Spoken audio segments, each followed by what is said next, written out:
white wall. The wind came sideways, not gusting, not swirling, but driving straight across the Wyoming range like something with teeth, turning snow into needles that stung any skin fool enough to be bare. February 12th, 1885. And the sky had disappeared. The ground had disappeared. The whole blessed world had gone white and howling, and James Mitchell's horse was fighting him with every step. Now, you have to understand something about James Mitchell.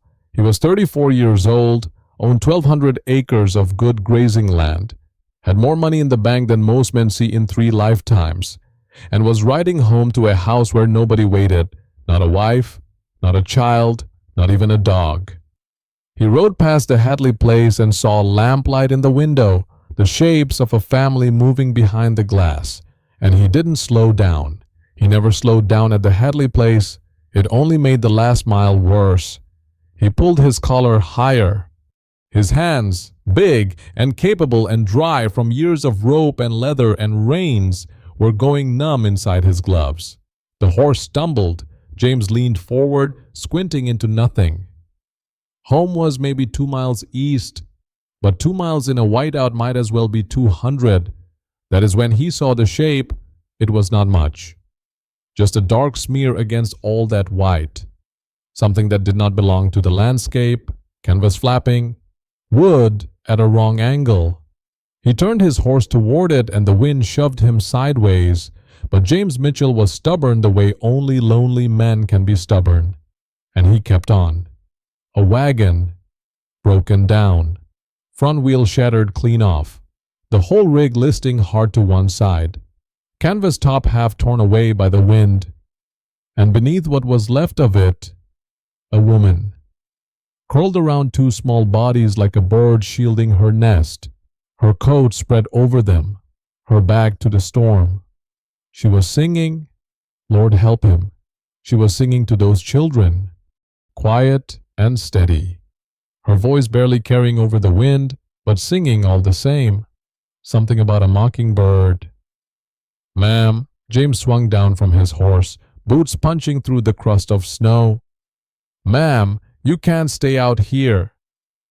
She turned, dark hair whipping across her face, eyes fierce with a mother's fear, the kind that does not ask for help but demands it. 2 little girls stared up at him from beneath her arms, identical faces, identical terror, 4 years old, maybe less. Wagon wheel broke an hour ago, she said. No tears, no panic, just facts delivered through chattering teeth. I can't carry them both far enough in this. James did not hesitate. He lifted the first girl, the bolder one, who grabbed his collar with both fists and held on, set her on his horse, then the second, lighter, quieter, her thumb in her mouth and her eyes the size of silver dollars. The woman watched him with those fierce eyes, measuring him the way you measure a rope bridge before you trust it with your weight. My ranch is less than 2 miles, he said. Can you ride behind them and hold on? She nodded once. He offered his hand. She hesitated, pride warring with survival in a battle that lasted exactly 1 heartbeat. And then she took it. Her palm was rough, work roughened and dry as sandpaper. Stronger than he expected.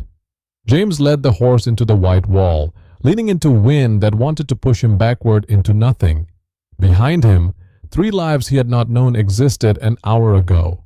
Ahead, a house with warm walls and cold rooms and not a single reason to come home to it. Until now. Strangers under one roof. Catherine Moore had buried a husband, paid off his debts with everything she owned except a wagon, and kept 2 little girls alive through a Wyoming winter on stubbornness and prayer. She did not scare easy, but something about the loneliness in that big house unsettled her more than the storm outside. James Mitchell's ranch house was finer than anything she had stood inside. Polished wood floors, a stone fireplace tall enough to stand in, furniture that came from somewhere back east, shipped by rail, and freighted by wagon at a cost Catherine could not fathom spending on something you just sat on. 3 bedrooms, a kitchen with a real iron stove, and copper pots hanging from hooks. Not a scorch mark on them, and not one curtain, not one photograph on the mantel, not a single flower, pressed or otherwise, not one sign that anyone had ever been loved inside these walls. A house, Catherine thought, not a home. Guest rooms down the hall, James said, carrying their one surviving bag, the one Catherine had grabbed before abandoning the wagon. I'll get the stove going. There's blankets in the chest. Polite as a hotel clerk, formal as a stranger, which is what he was. Rosie pressed her face into Catherine's skirt. Lily had her thumb in her mouth, something she had not done in 6 months. Catherine's girls were 4 years old and had already learned that the world takes things away without asking permission. Come now, loves. Catherine knelt to their level, smoothing Rosie's tangled hair with hands still raw from cold.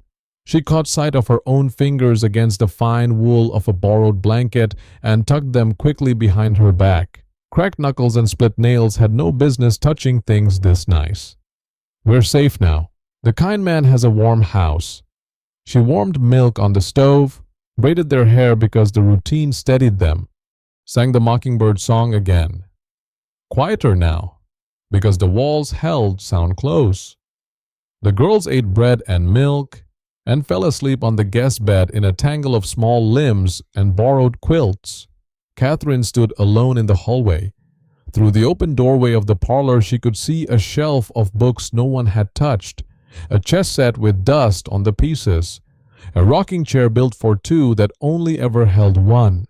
She pressed her hand flat against the wallpaper, fine paper with a pattern of tiny blue flowers, and felt the emptiness of the house hum beneath her palm like something alive.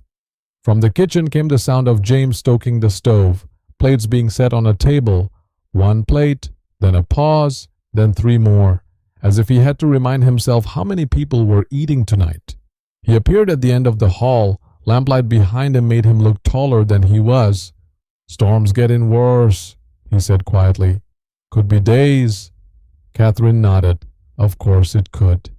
Of course she was trapped in a wealthy man's house with nothing to offer but 2 exhausted children and a pride that sat in her chest like a stone she could not swallow and could not spit out. Much obliged for the shelter, Mr. Mitchell. James, he said. Just James. She did not answer that. She went back to her daughters and closed the door. The distance between day 1 passed the way storms forced time to pass. Slow and heavy. Every hour earned. James kept to his side of the house. He fed the horses in the barn, stoked fires in rooms nobody sat in, cooked plain food he set on the table without ceremony. He was practiced at distance. He had been rehearsing it for 10 years, but the sounds undid him. Small feet on floors that had only ever known the heavy fall of a man's boots, a woman's voice humming in his kitchen, the particular music of a 4-year-old's laughter, quick and surprised and gone before you could cup your hands around it. These were sounds these rooms had never held, sounds he had built every wall and hung every door hoping to hear. He stood in the doorway of the parlor and watched Catherine with her girls. She was patient the way deep water is patient, still on the surface with something powerful running underneath. The bold twin, Rosie, whined about the cold. Catherine did not snap. She wrapped another blanket around the girl and told her a story about a princess who lived inside a snowflake.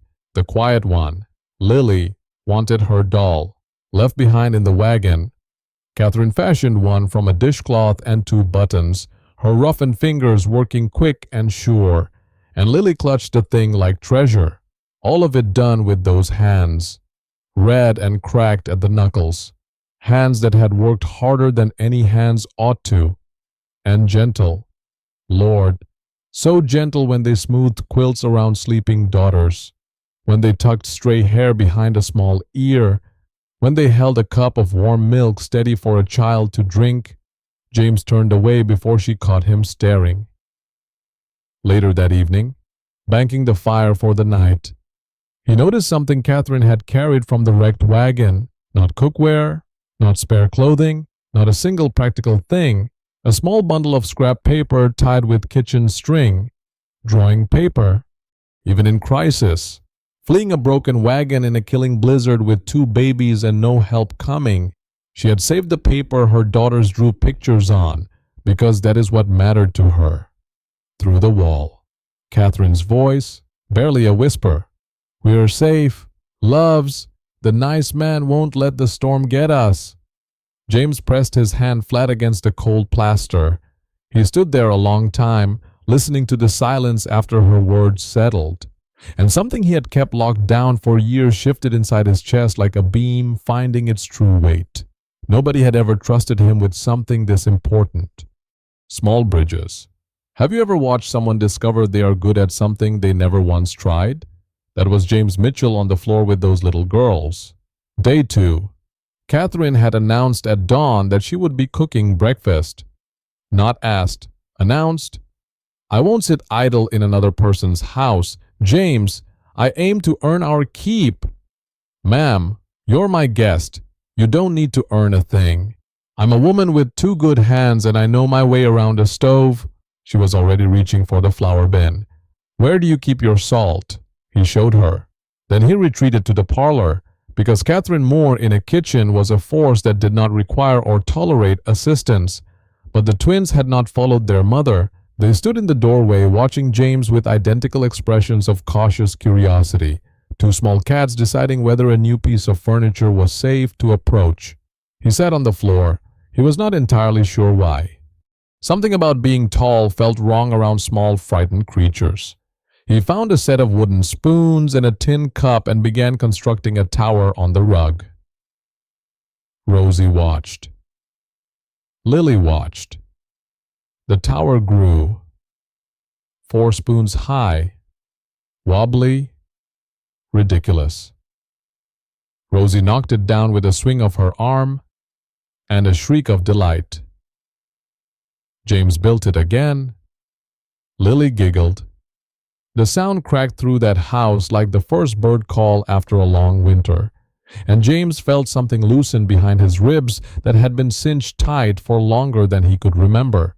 He built a 3rd tower. Rosie destroyed it with both hands, laughing now, the fear of 2 days gone from her face. Lily clapped. James grinned. A real grin, the kind that starts from somewhere so deep you forgot it existed, and began again. Catherine stood in the kitchen doorway, flour on her hands, on her apron, a dusting of it in her dark hair. She watched the scene in the parlor with an expression that shifted like weather across open land. Pain and wonder and the terrible recognition of a man being kind to her children without wanting a single thing in return. Later that morning, Lily brought James a drawing, a wobbly shape executed in charcoal on scrap paper that might have been a horse or might have been a dog or might have been a cloud with legs. James studied it with the gravity of a man examining a deed to land. "That," he said, "is the finest horse I have ever seen in my life." Lily beamed bright enough to light every cold room in the house.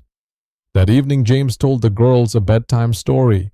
He made it up as he went. A tale about a brave rabbit caught in a snowstorm who found a hollow log and met a friendly owl and shared acorns with a family of mice. It was not a good story. It rambled and contradicted itself, and the rabbit's name changed twice, and the owl spoke with an accent that wandered between Scottish and something James invented on the spot. The twins were rapt. Rosie asked questions every 3rd sentence. Lily leaned against his arm and did not move. Rosie fell asleep in his lap halfway through. Her weight was warm and trusting, and it filled something in James that all the money in Wyoming territory had never touched. Catherine reached to take her daughter. Their hands brushed. Both pulled back like they had touched a hot stove. Neither spoke. The fire crackled. The wind pressed against the windows. The silence between them was full of something neither one of them was ready to name. What walls hide? After the twins slept, the quiet in the parlor changed its nature. It went from comfortable to charged, the way air feels before lightning finds its mark. Catherine sat by the fire mending a tear in Lily's dress. James had offered her thread from a sewing kit, old and well kept, the kind a woman would own. She noticed his hand lingered on the lid before he passed it to her. "Belonged to my mother," he said. He was not looking at Catherine when he said it. He was looking at the fire, poking at the logs with more attention than they needed. "She passed on 12 years back. I keep meaning to put it away proper. Never do." Catherine pulled the needle through fabric and said nothing for a while. Some confessions need room to breathe. "You built this house yourself?" she asked, keeping her voice easy. "Designed it, hired men to raise the walls, took the better part of 2 years." He set the poker down, still watching the fire. "I built every room imagining someone in it, a wife in that kitchen, children in those bedrooms, folks laughing in this parlor right here." He rubbed his jaw, and Catherine saw the muscle work beneath the skin. Nobody ever came. The fire popped, a log shifted. Sparks rose and vanished against the dark throat of the chimney. Why not? Catherine was not being cruel. She was genuinely puzzled. A wealthy man, not unkind, not hard to look at. The territory held no shortage of women seeking exactly this. "I reckon the ones who came for the house, for the acreage, for what my name could buy them." He picked up the poker again, turning it in his hands like he needed something to hold. "I wanted someone who'd come for me. Foolish, probably." Catherine set down the mending. She had not planned to say what she said next. It came out the way a splinter works its way to the surface, not because you want it to, but because it is ready. "My husband died owing more than he ever earned. Good man, but the kind of unlucky that follows you like a shadow." She smoothed Lily's dress across her lap, her rough fingers catching on the fabric. "That wagon was the last of what we had. Everything I own in this world, my girls and I can carry between us." She had not looked at James while she spoke. Now she did. He had set the poker down and was watching her. And in his face there was no pity, no calculation, just the steady regard of a man who understood what it cost her to say those words aloud in a house this fine. The fire burned between them. Neither looked away for a long time. Catherine stood. At the doorway she turned, one hand on the frame. "James, thank you." She paused. "Not for the house, for the rabbit story. My girls haven't laughed like that since their father passed." She disappeared down the hall. Her footsteps faded. The guest room door clicked shut. James sat alone in the parlor. The fire had burned low and the shadows were long, and the house was quiet in the way only a house full of sleeping people can be quiet, which is nothing at all like the quiet of a house where nobody lives. He leaned back in his chair and whispered a single word to the empty room, so softly the embers did not stir. "Stay!" Cracks in the armor. Day 3, and Catherine's walls went back up like a fortress gate, dropping. She had been passing the window alcove when she heard James's voice, low, talking to himself the way people do when they believe they are alone. "When this clears, I'll need to figure out what to do about." She did not hear the rest. She did not need to. Her husband had used those same careful words the night before he told her the savings were gone. "I need to figure out what to do." It was the language men used when they were preparing to deliver news a woman would not want to hear. Catherine knew this particular ache the way she knew the grain of her own kitchen table. The ache of trusting a situation that was never yours to keep. 2 evenings by a fire, a rabbit story, a man's kind eyes on her children, and she had started reaching for something that did not belong to her. She had done this before. She had learned what it cost. She scrubbed his kitchen floor on her hands and knees. It was already clean. She scrubbed it anyway, wringing the rag until her knuckles split and bled. And she was glad for the sting because it replaced the deeper hurt she could not scrub out. Her hands, red and raw, moved across the boards in hard circles, and she thought about borrowed blankets she would fold with care before she left. She spoke to James in clipped sentences. Yes, sir. No, sir. Much obliged. The twins felt the change the way children always feel shifts in weather they cannot name. They went quiet and watchful. Rosie, the bold one, cornered James in the hallway. Are you mad at Mama? No. Sweetheart. James crouched to her eye level. Not even a little. Then how come she's sad? James had no answer. He tried twice that day to cross the distance, offered coffee, asked about the girls. Catherine deflected everything with a courtesy so sharp it drew more blood than anger would have. I know, you want to shake them both. But pride and fear speak the same language, and neither Catherine nor James had anyone to translate. By evening the house was colder than the storm. Catherine put the girls to bed, sat on the mattress edge, and looked at her hands in the lamplight. Raw, cracked, red as meat. These were not hands that belonged in a house with polished floors and copper pots. These were hands that wrung rags and kneaded bread, and patched dresses, and held small frightened daughters in the dark. And they always would be. No matter how many evenings she spent by a rich man's fire pretending otherwise. She folded the borrowed blankets at the foot of the bed, folded them with exaggerated care, pressing each crease flat with her palms, as if she were practicing giving them back. What children know. The fire had burned to ash, and James had not rebuilt it. Day 3, late. He sat in the darkened parlor turning a cup of cold coffee in his hands and listening to the wind lose its voice by slow degrees. Catherine had shut him out and he did not understand why, and the not knowing sat heavier than any blizzard. He had replayed every word, every glance, every silence, searching for the moment he had driven her away. Found nothing. Found everything. Found the particular helplessness of a man who has been alone so long he has forgotten how to read the living language of another person's fear.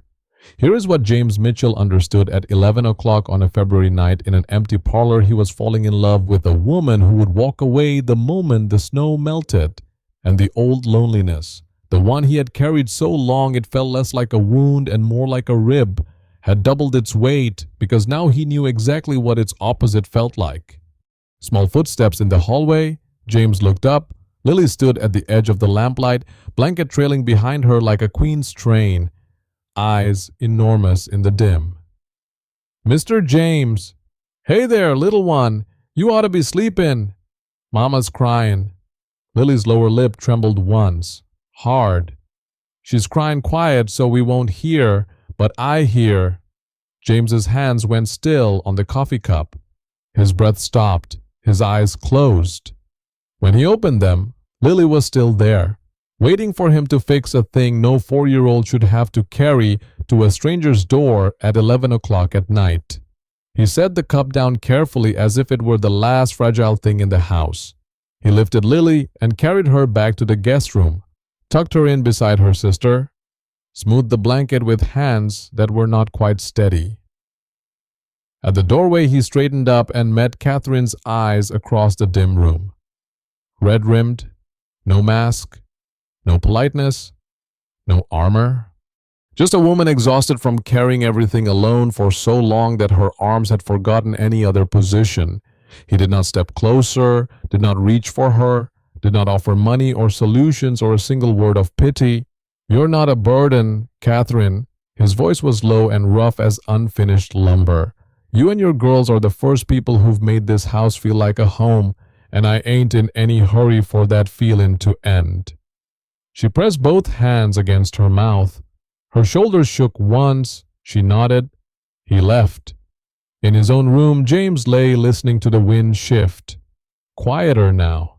The killing edge was gone, replaced by something almost gentle, almost tired. A storm settling down to sleep. Through the wall, not crying anymore. Soft voices buzz.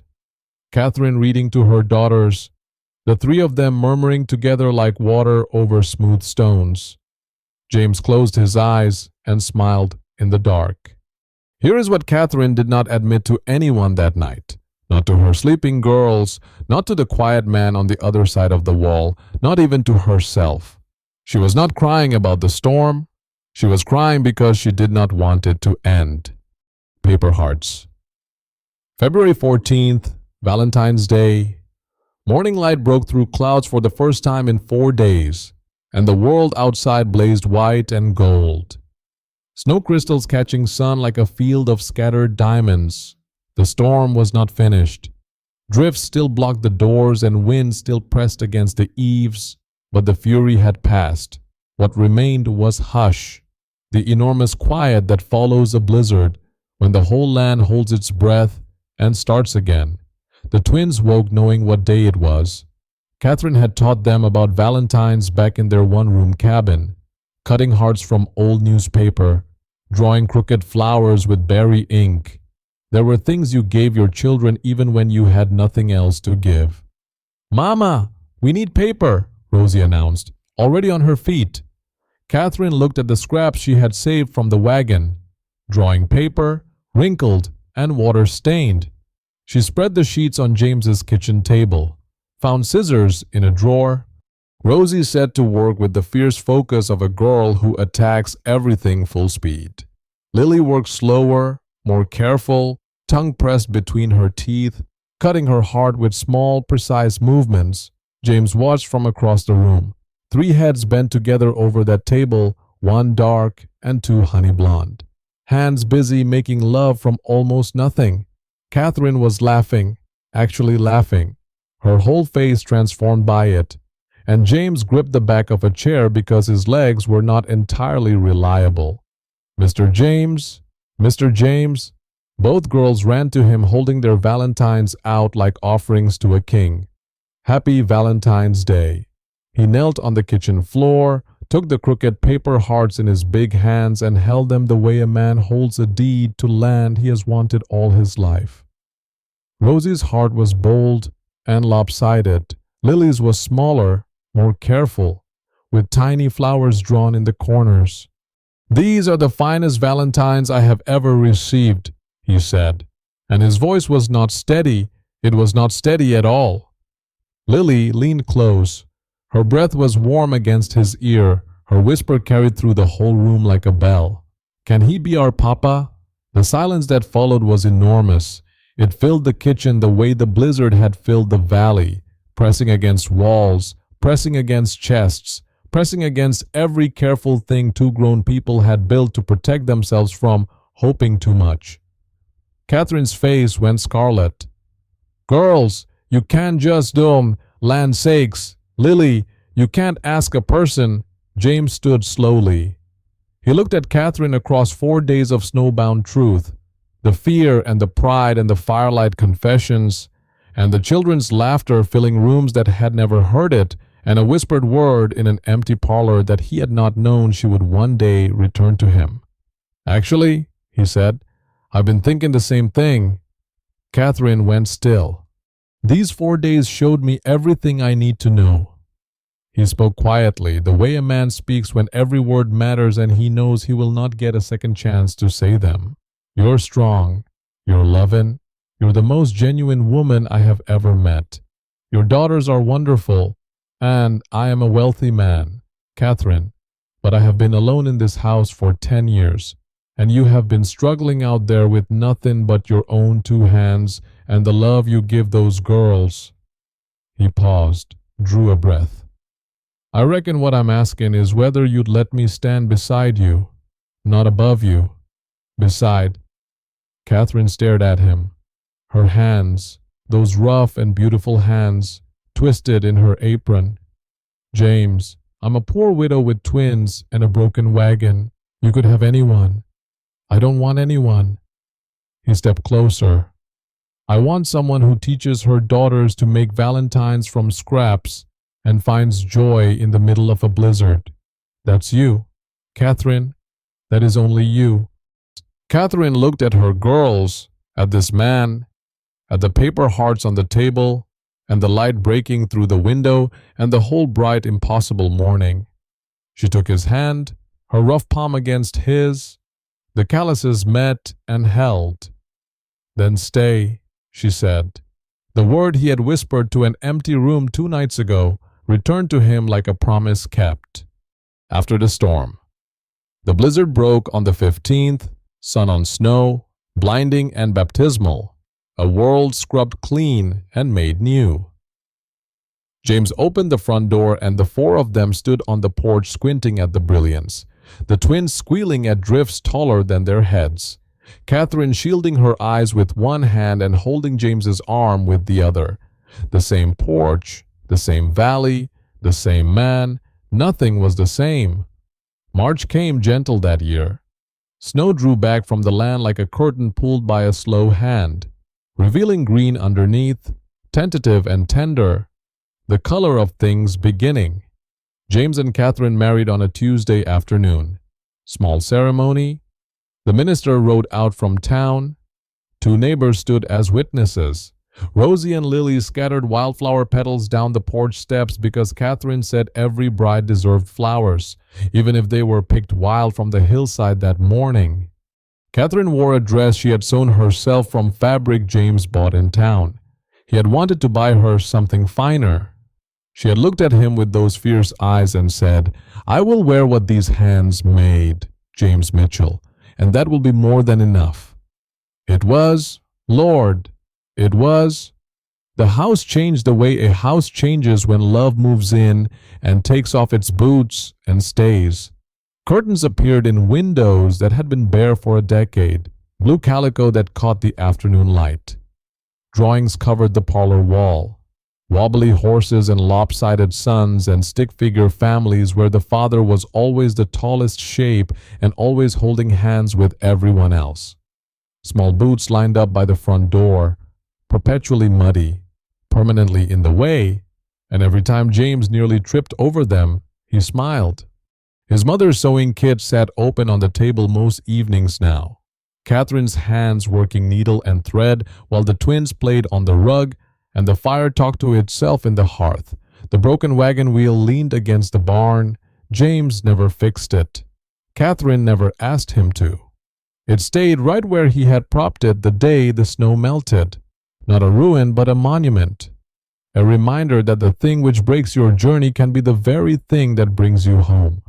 And the paper hearts, crooked, water-stained, cut from scraps by 4-year-old hands on a Valentine's morning when the world was white and new, they stayed pinned above the mantel. Every visitor who walked through that door asked about them, and James told the story every time. The twins learned something that February they would carry for the rest of their lives. Family does not need years to form. It needs truth. It needs 4 days and a blizzard and 2 people brave enough to stop pretending they are fine alone. And James and Catherine discovered what folks in that valley had always known but sometimes need reminding of, that the worst storms do not destroy, they reveal, they strip away everything that does not matter until all that remains is what does. A warm house, small hands reaching for yours, coffee on the porch come morning, someone who stays. That broken wagon wheel never did get fixed. They did not need it anymore. They were already home.